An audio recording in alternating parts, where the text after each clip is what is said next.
அனைவருக்கும் வணக்கம். உங்கள் மோகன்குமார், தமிழ்நாடு முன்னேற்றக் கழக நிறுவனத் தலைவர். நடந்து முடிந்த தமிழ்நாடு சட்டமன்ற தேர்தலில் விளவன்கோடு தொகுதியில் 4வது முறையாக போட்டியிட்டு தோல்வி அடைந்திருந்தாலும் தொடர்ந்து மக்கள் பணிகளை செய்வேன், தொடர்ந்து மக்கள் குரல் கொடுப்பேன்.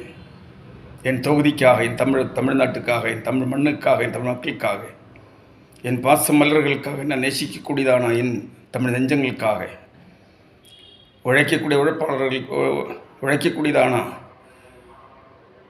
மக்களுக்காக, நான் கொடுத்த வாக்குறுதிகளுக்காக நான் போராடுவேன். நீங்கள் எந்த அளவுக்கு நீங்கள் வாக்களித்திருந்தாலும், உங்களுக்கு விருப்பம் உள்ளவருக்கு நீங்கள் வாக்களித்தீர்கள், நன்றி செலுத்துகிறேன். விளவன்கோடு தொகுதியில் 4வது முறையாக களமிறங்கி மக்களை சந்தித்து வரிசையில் 6வது சின்னமான மிக்சி சின்னத்தில் வாக்களித்த வாக்காளர் பெருங்குடி மக்களுக்கும், வாக்களிக்காத வாக்காளர் பெருங்குடி மக்களுக்கும் தமிழ்நாடு முன்னேற்றக் கழகம் சார்பில் நன்றியை தெரிவித்துக்கிறேன். என் சொந்தம் பேரிலும் உங்களுக்கு நன்றியை நான் தெரிவிக்கிறேன். தொடர்ந்து மக்கள் பணிகள் செய்ய நீங்கள் எனக்கு ஆதரவு தர வேண்டும். என் தொகுதியுடைய நிலவரங்கள் அறிந்து, என் தமிழகத்தினுடைய நிலைமைகளை தெரிந்து நான் பாடுபடுவேன். அதுக்காக நேற்று புறப்பட்டு புதுச்சேரி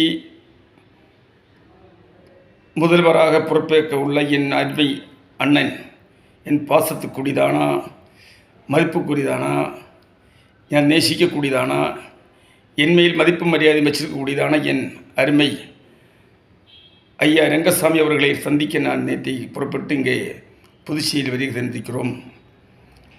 புதுச்சேரி மக்களுடைய அடிப்படை வசதிகளுக்காக மீனவர்கள், வியாபாரிகள், விவசாயிகள், அதுபோக போக்குவரத்து கழகம், காவல்துறை, படித்த மாணவர்கள், அனைத்து கூலி தொழிலாளி மக்களுக்காக, அவருடைய பிரச்சனைகளுக்காக குரல் கொடுக்க அவரை சந்தித்து, அவர் பொறுப்பு ஏற்றவுடன் அவரை சந்திக்கிறேன்.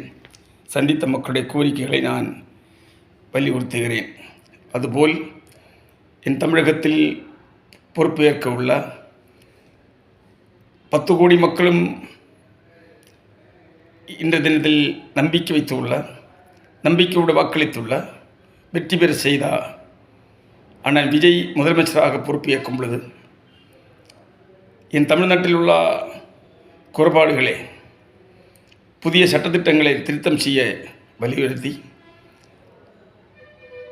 மன்மிகு முதலமைச்சர் அண்ணன் விஜய் அவர்களை சந்தித்து 180 பக்கம் கொண்ட மனு ஒன்று அளிக்க உள்ளேன். முழு ஆதரவும் அண்ணன் விஜய் அவர்களுக்கு தமிழ்நாடு முன்னேற்றக் கழகம் அளிக்கிறது. அவரிடம் சேர்ந்து அவருடைய ஆட்சிக்கு முழு ஆதரவு கொடுத்து கொண்டு தமிழக மக்களுடையும் என்னுடைய தொகுதி மக்களுடையும் பிரச்சனைகளுக்கு அவர் முன்னிலையில் கொண்டு வருவேன். அவரையும் சந்திக்க இருக்கிறேன். ஆகையால் என் தொகுதியில் உள்ள அனைத்து மக்களும் உங்களுடைய ஆதரவும் ஒத்துழைப்பும் கேட்டு இப்பொழுது இவ்வளவுதான் பேட்டி கொடுத்து முடிக்கிறேன். நன்றி, வணக்கம். உங்கள் மோகன்குமார், தமிழ்நாடு முன்னேற்றக் கழக நிறுவனத் தலைவர்.